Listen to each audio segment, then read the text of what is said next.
Hello and welcome back. I'm B-Ball Joe, and this is a tutorial for Workers and Resources Soviet Republic. Today, heat.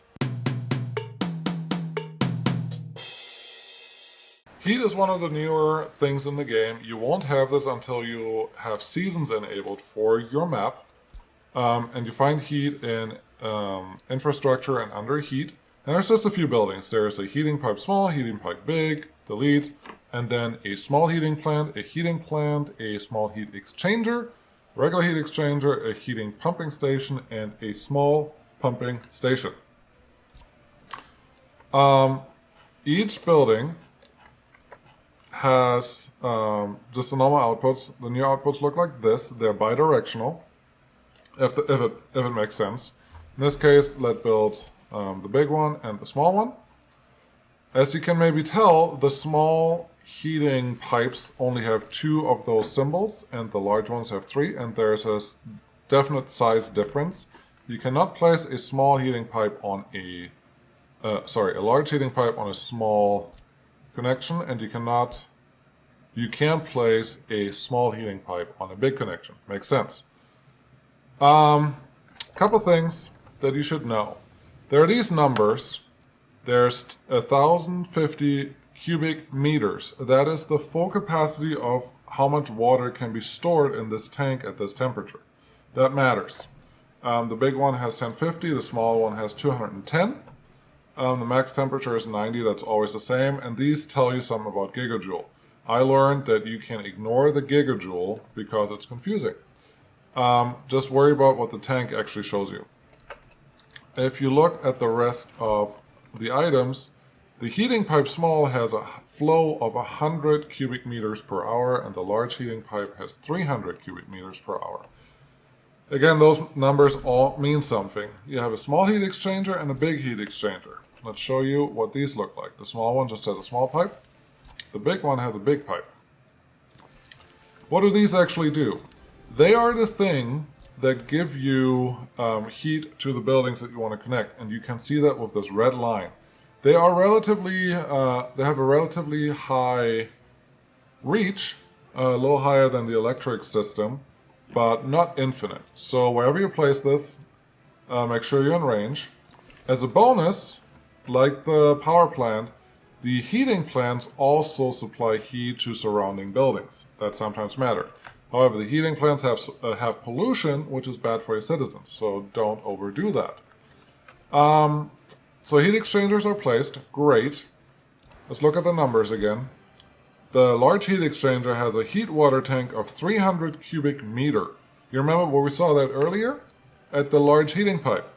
This means that you don't want to use more than one large heating pipe, or you want to use one large heating pipe that comes out of the heating plant and have it go as directly as you can to one of the large heat exchangers. Or the small heat exchanger has a heat water tank of 100 cubic meter, which means you could use a large heating pipe and split it into 3 smaller ones to supply 3 small heat exchangers. The small pipe is 100 cubic meters. So you can easily connect them like this, just one to one, or you can use a pumping station. There are 2 sizes, just look for either small or not small. In this case, I'm not looking for the small one. We'll place that wherever you want in between, and then you can connect your pipes. You can connect multiple pipes to the same heat exchanger if you want. If there's a reason for it, sometimes there is, sometimes there isn't. So just do what you want. At this point, I could also connect a second heat exchanger here because we have 600 cubic meters in and 600 cubic meters out. So that all works. If you, however, would connect a third heat exchanger to this pumping station, you would technically only supply 100 cubic meters each to each of these heating stations, and that is not enough. So don't do that. That's all there is for these, but one more thing you should consider. Each building, when you look at that, in the info menu will tell you heat water tank capacity. This one has 7 cubic meters. The Technical University has 21 cubic meters. The other university also 21. The headquarter has 28. You can also see the same thing here in this little meter, 7 cubic meters. When you do your setup for heat, look at this. Total capacity of all connected buildings is 7.63. It will tell you it's only really connected to one. Why is it 7.63? It's a game. It's not 100% perfect, but that's what it tells you, 7.63.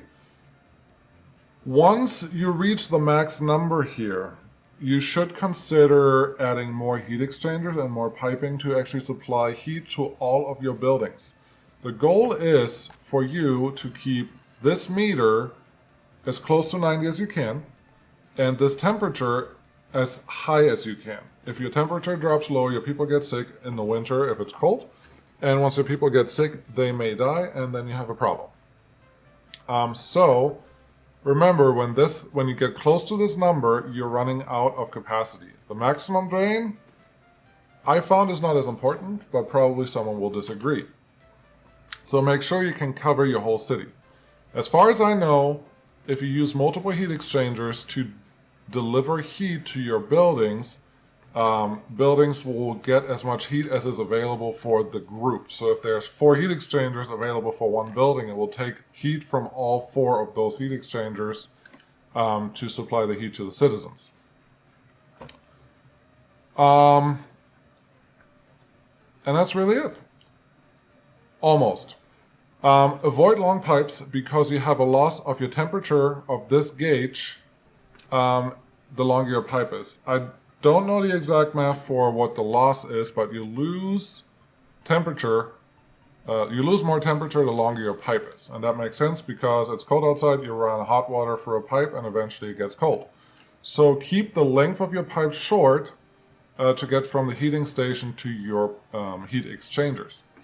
And that's all there is for heating. I hope you guys learned something. If you did, like and subscribe. If you didn't, let me know what else I should cover. Thank you guys for watching, and I'll see you again next time. Bye.